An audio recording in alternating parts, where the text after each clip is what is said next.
Good morning, everybody. Good morning to all gardeners. I'm Bob Stadnik over here at the Greenland Garden Center in Sherwood Park, Alberta. And today we're going to be talking about some of my favorite herbs. Things I'll be explaining to you as well, little tips on how to grow these things, as well how you can use them in your cooking.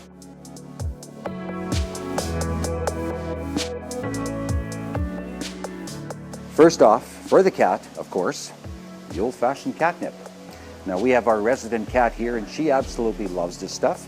And it is spring here in Alberta right now, or it's trying to be spring. And basically she is after the cat mints. She always comes up to us every morning and she wants some. So don't forget her on about that as well. Make sure that you cat grass, give her some cat grass, something to chew on. She will be very, very happy. All right, now going into more of the culinary herbs.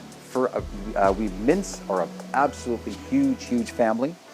Mints can become fairly invasive as well. So when you do plant your mints, you want to make sure that you contain them somewhat. So plant them in an area, say in the back of the garden area where they can take over. Or you can contain them by putting some sort of a barrier in the ground and they will stay in that location. Mints, again, really good for teas, very easy to grow. Here we have the Mojito Mints. Very simple, very easy to grow again. You like a very dry, warm location, full sun, very important. And of course, we have got here some spearmint. And again, you rub your fingers on the leaves. Amazing, awesome. Parsley. Parsley comes in two forms. You get the curly leaf like we see here, and we also get the Italian form, which is a little more coarse and a little bit more of a nutty flavor.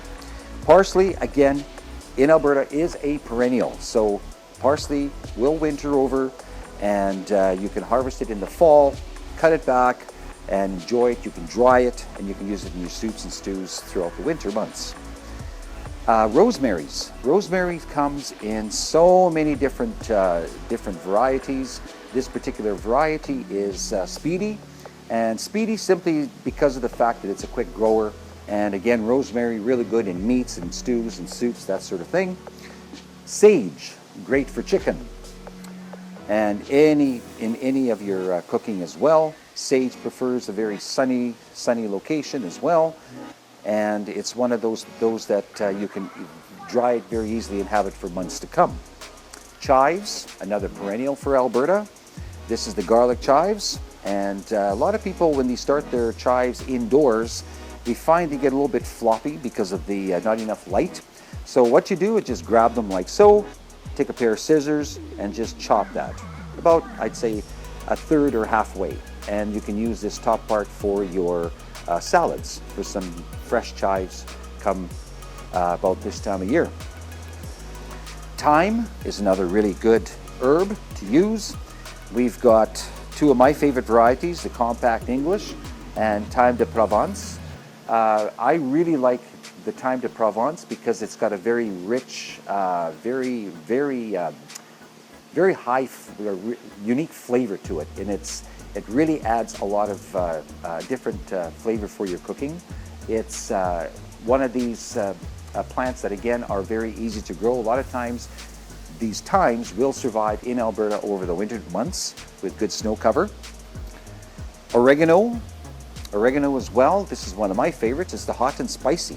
I absolutely love oreganos. Great if you want to, top your pizza off with some flavor. You want to throw it into pasta, and you need something fresh like this. Well, the oreganos will do it for you. Particularly the hot and spicy. That I find would have to be my favorite out of all of them. So folks, that wraps up today's video. Thank you for watching, and just a quick reminder that we do have curbside pickup available in the store. Give us a call and we'll give you all the information necessary. Thanks for watching.